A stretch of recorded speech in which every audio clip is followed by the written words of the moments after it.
you can't think of the work as your baby. It's a tricky balance because as an artist, you invest in the work. Like there's just no way you can't put yourself, a piece of yourself into your work. Like it's just going to happen, you know. But at the same time, you have to be like entirely detached. And because understanding the reality is we are creating commercial products. And commercial products are, fall victim to market forces. You can't come in thinking, I'm an auteur and I'm going to make the greatest video game story ever told. And every one of my words is brilliant. Like it's a team sport and you're fighting against the tide and you have to be adaptive. Hi everyone, and welcome to another episode of GameLogic Behind the Games. Hope everyone is well. Today I'm delighted to welcome on Geoffrey Golden to the pod. How are you, Geoffrey? Oh, I'm doing great. How about yourself? Mike? Very good. You feeling very it? Good, very good. You feeling that energy, that podcast energy? I'm feeling the YouTube? podcast energy, and I'm enthused because as opposed to you, who's I believe you're at the start of your day, about 8:15 over in lovely LA. That's I'm right. nearing the end of mine over here in London, so 4:15 over here. So you're winding down. Soon. I'm gearing up. This is my cup of coffee. Hopefully, we'll meet in the middle somewhere. That's like Benjamin Button. Like Benjamin Button. Yeah, we'll meet in the middle. Absolutely. So, Geoffrey, correct me if I'm wrong. You are currently narrative designer over at Doborog. Yeah, I'm the narrative lead there. Fantastic, narrative lead. So if you don't mind, Geoffrey, and the way we usually start after I have my kind of rubbish questions about the weather, I'd love to learn about your journey and how you've got to your role where you are now, and hopefully kind of learn a little bit more about some of the studios you worked at on the way, some of the roles you've had, some of the things you did, and learn a bit more if that's cool. So awesome. Over to you. Well, let's see. I got into being a narrative designer by accident. So the context is, there's a lot of I meet a lot of college students, kids who want to be mentored, reach out to me like on LinkedIn, and they ask, how to be a narrative designer. When I was their age and when I was younger, there was no such thing as a narrative designer. That wasn't really a position that existed. The writing for video games was often done by the designers, the designers or the programmers, even the marketing teams, when we're talking about like the manuals that you would get with your Nintendo games, like those were often written by marketing people. And so there wasn't really like a discipline for writing. That happened later. So I came out to Los Angeles with the intention of being like a comedy writer and like working in like TV and film. And a lot of the jobs that I got early in my career were for websites. So this was like the era of like Flash animation, of like Homestar Runner, like was in its peak. Like it was like that was the web that we're talking about. I'm dating myself. Icebox. I'll continue to date myself. I can reference more of these things. Newgrounds. Anyway, I'll stop. So these were like the contemporaries. And I was working for sort of an also ran one of those websites, and I was hired to write like the cartoons, like the animated web cartoons that they were putting out every week. And the studios decided to get into video games. They were like, we're going to start doing Flash games. Would that interest you? And I was like, sure. Yeah, I love video games. Why wouldn't I want to write a video game? Sounds great. A lot of the ones we were working on were like advertising games. So they were like, it's like Oakley Sunglasses presents ride on a skateboard and collect sunglasses, the video game, And so these were, but some of them were like original concepts as well. I found that I had a knack for it. I found that I really enjoyed it. So my next job after that was working as the lead writer for a studio called Meteor Games. They are no longer around, but they were founded by the creators of Neopets. And I was working on their big MMO RPG project for kids that was going to be called Twin Skies. I don't think it ever actually shipped. They ended up sort of pivoting to Facebook games after I left, but it was an interesting experience because I was basically running a writer's room, but for an MMO, which was really cool. And then, like, over the years, I have had. I used to think of myself as a writer, sort of a jack of all trades writer, sort of somebody who could go from medium to medium in different. I've written cartoons, I've written games, I've written books. I've written tabletop games, all kinds of things. I've written and designed over the years, but I decided a little over 5 years ago to focus on game writing and narrative design full time, because I realized, like, every time I sort of came back to games, I loved it. And I wasn't figuring out, like, why aren't I getting more work in games? And I realized, like, oh, the thing you need to do as a writer is you really need to pick a niche and focus on it, because then other people will know what you do and can recommend you for jobs. They're more likely to think of you. If I just say, oh, I write everything, I write comics, I write this, I write that, then when somebody comes and it's like, oh, there's a comics writing job. Well, I could recommend Geoffrey. He's written some comics, but oh, this other guy, he writes comics all the time, so I should really be recommending him. And so that's what I did. I focused on game writing, which by that point was a discipline. It was a thing. And I've had a lot of success. I've written for Capcom, Ubisoft, Square Enix.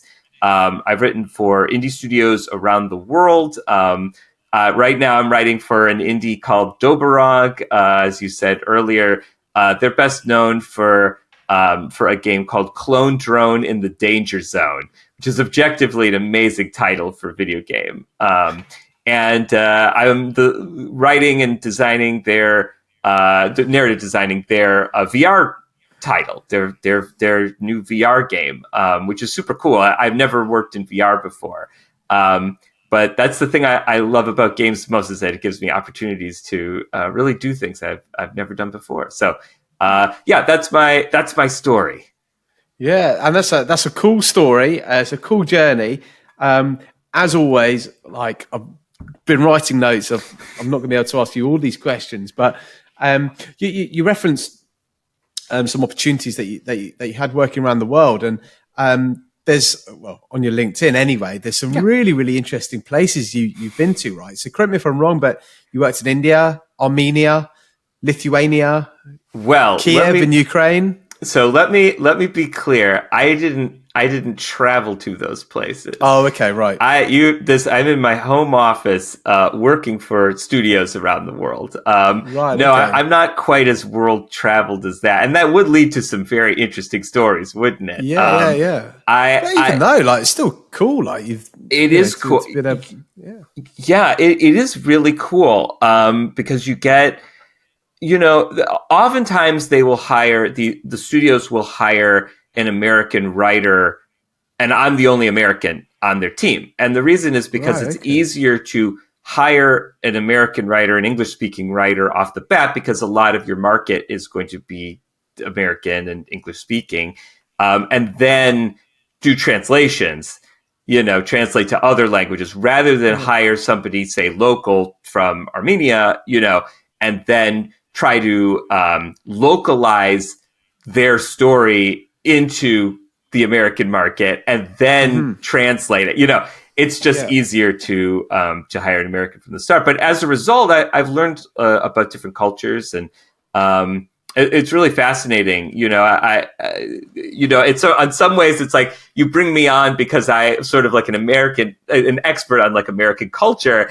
And then, when you write something that's very reflective of American culture, sometimes you can get, like, pushback or something like that. Well, no, I don't really like this. And it's like, oh, I see, because this is very, the milieus, the culture is very different in this studio. And so, you have to be careful there. So it's an interesting thing. And is that still quite common in the narrative world within gaming? So a lot of European or non-American firms will look to hire American speakers for the narrative work? Yeah, this is. I have found a number that I have a number of other. I mean, I can't say it's an industry wide trend. I don't have stats, but from Yeah. purely from my perspective, it seems like from I've talked to other narrative designers who have had similar experience where they tend, and also just looking at job postings and stuff, they tend to look for native English speaking writers, even at foreign companies, Right. to do the stories. We learn something new every day, Geoffrey. There we go. I think where your story kind of differs to most of the people I've spoken to is I guess the kind of late development of that narrative design or narrative role within gaming, right? So most people I speak to, whether it's audio or art, engineering, whatever that might be, pretty early on said, I loved computer games. I knew I wanted to do this within the computer games industry, but that obviously came significantly later for you. So we'd love to know, like early on when you're maybe at college or even pre-college, what did you want to do, Geoffrey? Did you have a passion for video games back then as well? And was it kind of just a natural movement towards that, or did it really come out of the blue later on? I did. You know, the funny thing is that I did have a passion for video games and even making games. So I remember trying to make my own games in the BASIC programming language, Apple II. They used to have these magazines, like Science for Kids magazines, where in the very back page they would have like line by line, you type this code into your computer, and then you will create, Lemonade or some other game, some very simple, math game.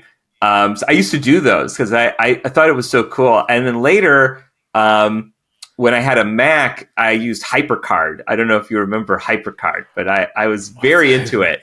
HyperCard was basically a precursor to what we ended up calling the World Wide Web. So basically, you could create your own apps with HyperCard. We called them stacks, and they had pages, they had cards, and the cards could link to other cards through buttons. And you could put multimedia stuff on the individual cards. So it was perfect for creating things like maze games and stuff like that. And in fact, one of the most famous a very famous game was created using HyperCard, Myst. If you remember that phenomenon of the 90s, that CD-ROM phenom, that was created in HyperCard. So they were working at the very highest levels of HyperCard. I was working at the very lowest levels of HyperCard, hand drawing little terrible art in a maze game, kind of thing. But I used to, and then I uploaded them to America Online. And it was like, oh, this is a cool thing. But the thing is that I didn't know how to program. Like I had a lot of trouble in school learning programming. And I really felt like that was like a barrier to entry for me. It was like, well, they don't really hire writers, and writing was my passion. That's what I wanted to do. And I think if in college, I basically wanted to be a screenwriter. That was like what I had the role I had imagined for myself would be like probably on like the writing staff of a TV show or something like that, like an animated sitcom or a TV comedy of some kind. That's what I was thinking in my head when I moved to LA. But yeah, I found a role I think I actually like better, because the thing with comedy writing and with TV writing and screenwriting is that a lot of it's very formulaic, right? There are books that tell you exactly how to write a screenplay, like, Save the Cat and what have you. It's like, here's the formula that your movie needs to follow in order to sell, right? Okay. Whereas with video game writing, there really are no standards like that. It really doesn't work like that. It's, it's all, we're kind of like, every studio has a different process for how they integrate writing. Every, studio, every genre has different requirements for what kind of writing is even necessary. And there are really no guidelines in terms of like standard guidelines in terms of how to structure a story in gaming. Sometimes games use movie formulas, but oftentimes they don't. the stories need to often do different things in games. And so it's, not it's a wild west, as people in America often say to describe things where people don't know what the hell they're doing. But it's great for me because I love to innovate. I love to like try new things and carve my own path, so to speak. And so it's been a really cool role. Yeah, no, I was going to say that must be way more interesting than having to follow a set procedure or a set formula. You almost got, excuse the cliches, but blank canvas, unscripted, whatever cliche you want to pull out. But actually, genuinely, it seems like it is that within gaming, right? It's, it is and it isn't. Now, that the funny thing is that so typically a narrative designer is hired after you make a vertical slice. And for your audience sake, if they don't know, vertical slice is like kind of like a demo that you will often, it's like a proof of concept demo that's often used for venture funding. So it's like, you're going to a publisher and you're pitching your game and they want to see your vertical slice. Basically, they want to play the game before they would have it's like usually like a polished level kind of thing. And so oftentimes the narrative designer will be hired after the core team has made the vertical slice, meaning that like there are already certain requirements that you as a narrative designer have coming into the story. For example, this character is flying around. That is like part of the mechanics. We need this character to fly. So our artist made her an angel. It's like, okay, so it's a platformer and you are playing as an angel flying around. Okay, now it's my turn. Like, who is the angel? Who is this character? Why is she flying around? Why is she in this hell world? What happened to her? And, who are the other characters that populate this world? What is her narrative arc? We know she's going to, fight the demon god, because the designers have already sketched that out. That battle, that boss battle is like already like in progress or whatever. So why is that happening? And so that's a lot of the space that I live in. And, in that sense, I am given a canvas, because from when those details are generally in place, but I'm free to sort of take those details and suggest, okay, this is what the story is, right? Like you may have like some idea of like what the world is, or maybe even some ideas like what the characters like look like or feel like, but like we don't know like what the story of this world is, and that's a lot of what I do. That's a lot of what I'm hired to do. Yeah. Okay. I mean, I was going to ask you to tell me a little bit more about your day to day, and I think we're kind of on that theme already. So it sounds like that kind of discovery phase is quite a significant part of your job. And it sounds like a cool phase as well, by the way. Oh, it's great. I love the discovery phase. That's super cool. Where you're just batting ideas back and forth, and you're just kind of figuring things out, and getting feedback from the team and getting feedback from my creative director. That's really cool because it's at the end of the day, like everyone on the team is telling the story of the game, right? Mm-hmm. It's like I may be telling like the literal narrative story, but like the artists are part of the storytelling process. The programmers, the design, they're all part of the story. So, my job is in many ways, I feel like I'm sort of like the drummer of the band, in some ways, right? It's like I'm like keeping the beat. I'm like bringing kind of everybody together under the sort of like worldview of like what is this that we're making, right?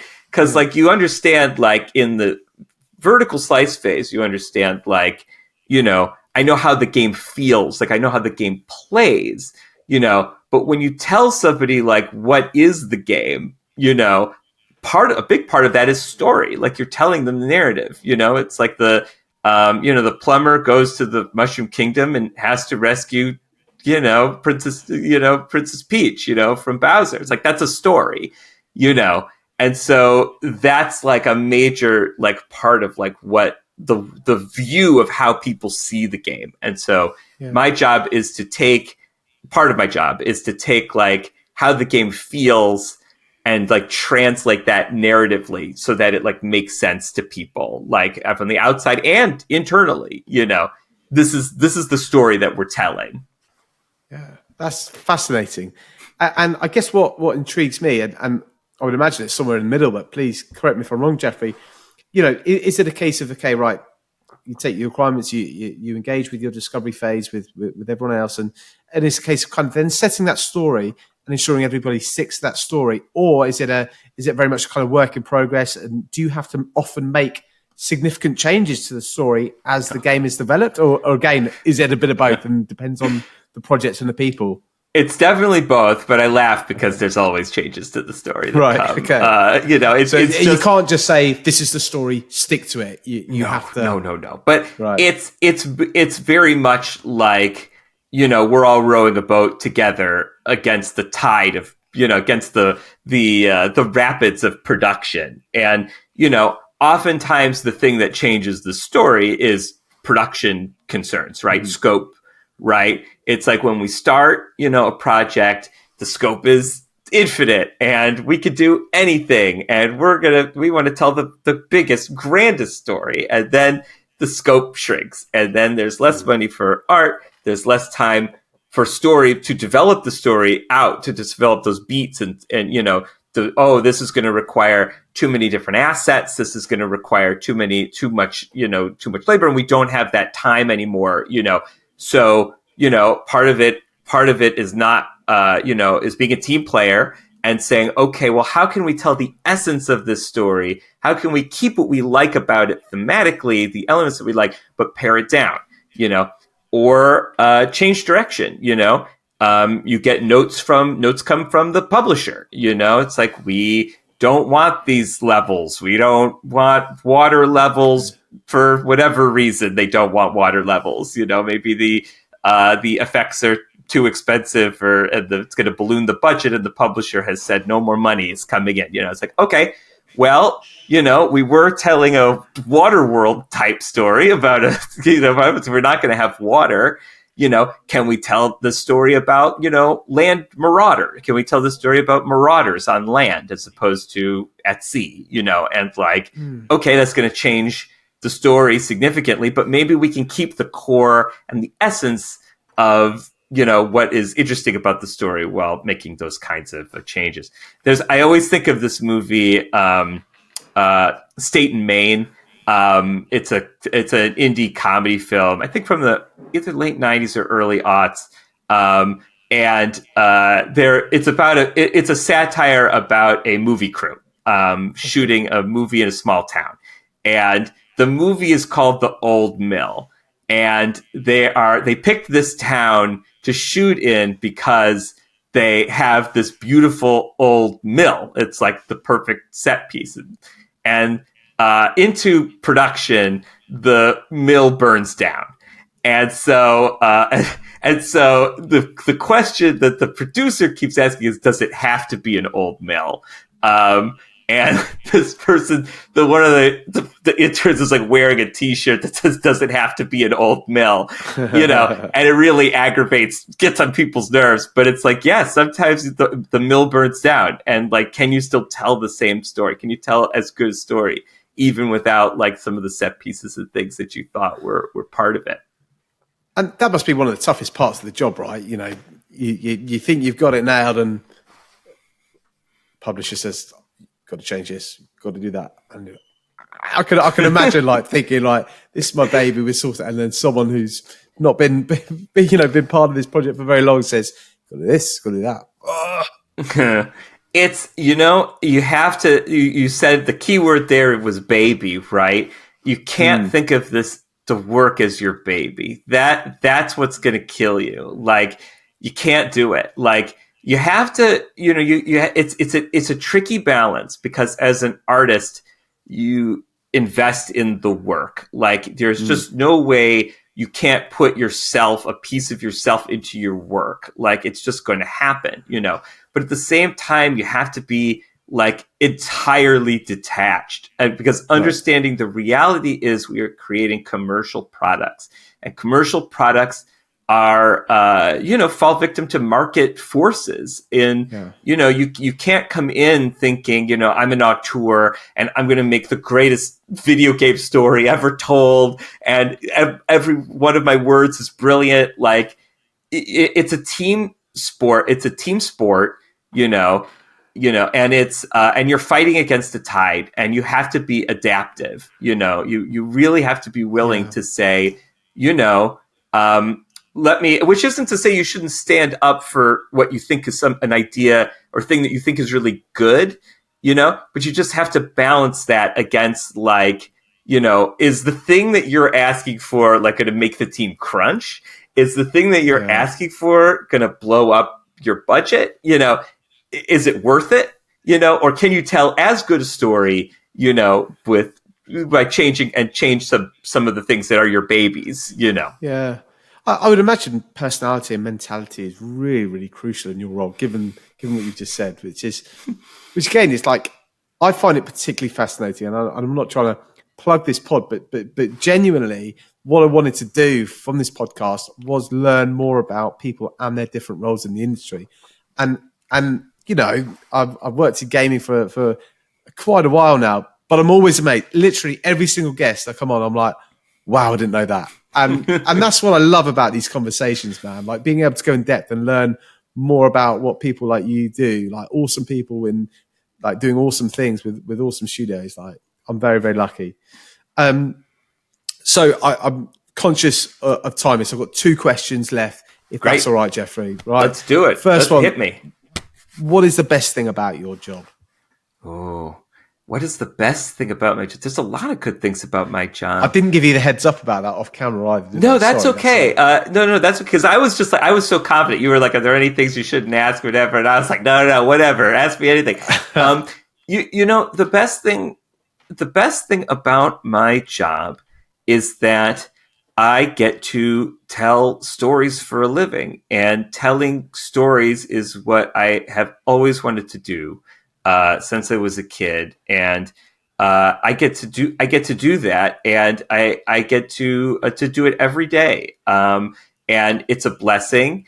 Not everybody likes my job. People often, sometimes people come in and they want to write stories, but it's hard for them to write it with a team. For reasons we talked about, it's hard to Yeah. write it at a studio. It's hard to write it professionally. I feel very fortunate that that I thrive in that environment, that I do, that I'm good at it, and that I also it affords me the opportunity to work on my own stuff too, to tell stories that no one would, in their right mind, would pay me for, would pay me to develop. I get to work on those too on the side, so I feel very fortunate to. I think creative fulfillment is the answer there. That's awesome. You're clearly passionate about what you do. I love it. That's the best thing about gaming, man. And then finally, what are you looking forward to playing this year? What's either come out recently or due to come out that you're really looking forward to playing? My favorite game of all time is getting a sequel, and I'm not sure if it's coming out this year or next year, but it is upcoming. Okay. It's so my favorite game of all time is a game called Hypnospace Outlaw. And it is a sort of a visual novel simulator game that takes place in a fictional internet community, where that takes place in people's brains while they're sleeping. So you go to sleep, and in your dreams, you experience a kind of GeoCities-like internet experience.